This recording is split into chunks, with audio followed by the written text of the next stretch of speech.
గత శుక్రవారం మంచి అంచనాల మధ్య విడుదలైన Hindi cinema Chhaava. Legendary king Chhatrapati Shivaji తనయుడు సంభాజీ మహారాజ్ జీవిత కథ ఆధారంగా తెరకెక్కిన చిత్రమిది. ఇటీవలే విడుదలై బాక్సాఫీస్ వద్ద సంచలనం నమోదు చేస్తున్న చావా నిజంగా జరిగిన కథ. చరిత్ర పుటల్లో నుంచి కొన్ని పుస్తకాలు ఆధారం చేసుకుని ఈ సినిమాను రూపొందించారు. అయితే ఎన్నో పదుల సంవత్సరాల విషయాన్ని క్లుప్తంగా 2.5 గంటల నిడివి ఉన్న సినిమాలో చూపించాలి అంటే చాలా కష్టం.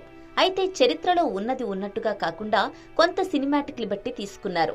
మరి ఉన్నది ఉన్నట్టు ఛత్రపతి సంభాజీ జననం నుంచి మరణం మధ్య కాలంలో ఏం జరిగింది, మరాఠా సామ్రాజ్యానికి మొఘలులకు మధ్య వైరం ఎలా కొనసాగిందో ఈ స్టోరీలో మనం తెలుసుకుందాం. మరాఠా సామ్రాజ్యం యొక్క రెండవ పాలకుడు మరియు ఛత్రపతి శివాజీ మహారాజ్ మరియు అతని మొదటి భార్య సాయిబాయి యొక్క పెద్ద కుమారుడు సంభాజీ భోంసాలే 1657 మే 14న పూణే సమీపంలోని పురందర్ కోటలో జన్మించారు.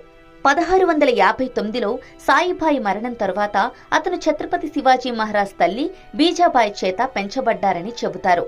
సంభాజీ తన 9 సంవత్సరాల వయసులో ఉన్నప్పుడు అంబర్ రాజా జైసింగ్ రాజభవనంలో రాజకీయ బందీగా నివసించడానికి పంపబడ్డారు.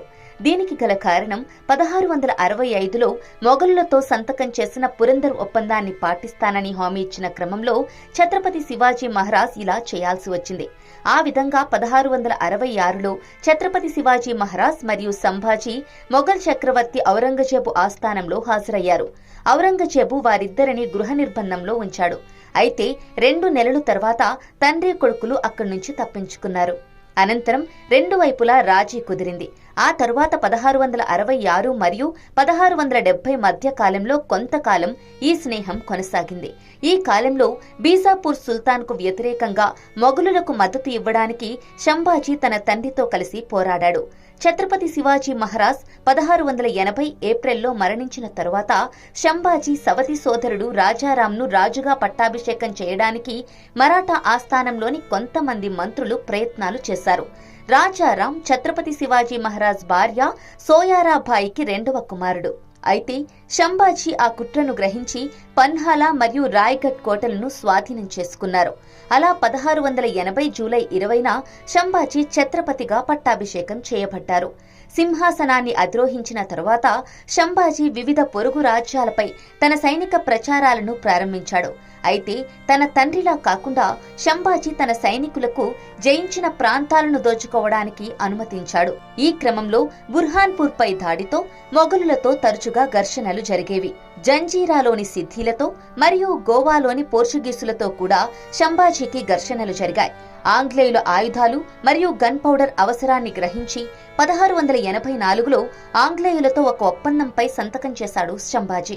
అంతేకాదు చిక్కదేవరాజా వడియార్ పాలించిన మైసూర్ను కూడా సంభాజీ ఆక్రమించుకోవడానికి ప్రయత్నించారు. 1687లో మరాఠాలు మరియు మొఘల్ దళాల మధ్య మహాబలేశ్వర్ దట్టమైన అడవులలో యుద్ధం జరిగింది.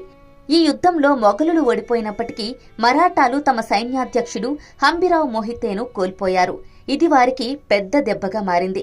సంభాజీ స్థానం బలహీనపడింది మరియు అతని సొంత సభలోని వ్యక్తులు మరియు కుటుంబంలోని వ్యక్తులు అతనిపై నిఘా పెట్టసాగారు. అయితే ఛత్రపతి శివాజీ మరణం తర్వాత మొఘలులు కాస్త ఊపిరి పీల్చుకున్నారు. ఇక తమ రాజ్య స్థాపనకు అడ్డే లేదని అనుకుని హిందూస్థాన్ మొత్తాన్ని తమ వశం చేసుకోవాలని బయలుదేరగా వారికి ఛత్రపతి సంభాజీ అడుగడుగునా అడ్డుపడుతూ వచ్చారు. తన భార్య యేసుబాయితో కలిసి ఒక పక్క తమ రాజ్యాన్ని సంరక్షిస్తూనే మరొక పక్క స్వరాజ్య స్థాపన కోసం తాను చేయాల్సినవన్నీ చేశారు సంభాజీ. అయితే మొఘలులకు సంభాజీ అడ్డుగా ఉన్నాడని భావించి అతని అడ్డు తొలగించే ప్రయత్నం చేశారు. అయితే ఎదురుగా వచ్చే వారిని ఎన్ని లక్షల మందినైనా ఎదుర్కోగల సత్తా ఉన్న సంభాజీ వెన్నుపోటును గ్రహించలేకపోయారు. ఈ క్రమంలో 1689 ఫిబ్రవరిలో సంభాజీ తన 25 మంది సలహాదారులను ఔరంగజేబు సేనాని ముకర్రబ్ ఖాన్ సంగమేశ్వర్ వద్ద కుట్ర చేసి బంధించాడు. బందీలుగా ఉన్న వారిలో సంభాజీ సన్నిహిత స్నేహితుడు కవికలాష్ కూడా ఉన్నారు. వారిని ఒంటెలకు కట్టేసి రాళ్లు పేడ విసిరి తీవ్రంగా అవమానించారు. మరాఠా సామ్రాజ్యంలోని కోటలన్నింటినీ తనకు స్వాధీనం చేసి ఇస్లాంలోకి మారితే సంభాజీని వదిలేస్తానని బేరం పెట్టాడు మొఘల్ చక్రవర్తి. అయితే తన కంఠంలో ప్రాణముండగా మతం మారనంటూ శివుణ్ణి కీర్తించాడు సంభాజీ. దీంతో వారిని 40 రోజుల పాటు జైల్లో ఉంచి చిత్రహింసలకు గురిచేశారు. కనుగుడ్లు, గోళ్లు పీకారు. బ్రతికుండగానే చర్మం మొత్తాన్ని ఒలిచేశారు. ఏం చేసినా తన మతం మారనని, ఒక్క కోటను స్వాధీనం చేయనని ధైర్యంగా చెప్పాడు సంభాజీ. అలా సంభాజీని 1689 మార్చి 11న తులాపూర్లో శిరచ్ఛేదనం చేసి ఉరితీశారు.